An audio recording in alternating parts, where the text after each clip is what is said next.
Hello, I'm Richard Ridge for BroadwayWorld. Up next for City Center's famed Encores series is the rarely seen Kurt Weill and Alan J. Lerner musical Love Life. It hasn't been seen in over 70 years. It welcomes back to Encores Brian Stokes Mitchell and Kate Baldwin.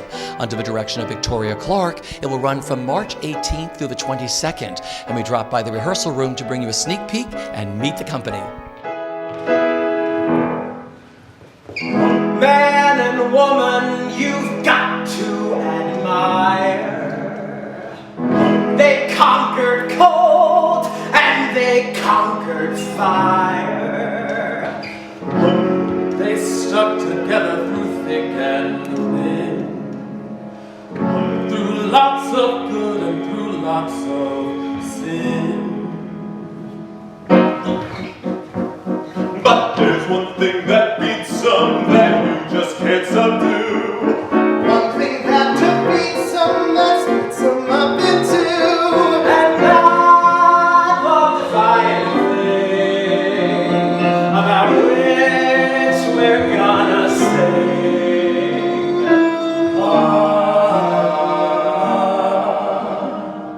Is economics. Now Cora had a husband making $7 a day. She left him for a guy who made $11 a day. Now that's good. Economics, that's good. Economics, that's good. Economics, powerful, bad for love. Tell me why you wanted to do this and be a part of this. Well, I think this show needs a woman director. That's the one reason I wanted to do it. And the other reason is Encores had not tackled it yet. And it's one of the most influential pieces that in our music theater canon, if you will. A lot of composers cite it as their inspiration for concept musicals that were written after Love Life. So it's considered by many to be the first concept musical. Now Ruby was a woman who could heal your spine, but when you wanna kiss her, it was cash on the line. Now that's good. Economics, that's good. Economics, that's good. Economics, good awful bad for love.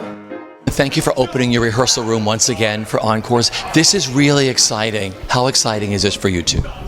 It's really exciting for me. I was in the meeting of the advisory committee that created Encores back in 1993, and Love Life was practically the first title mentioned.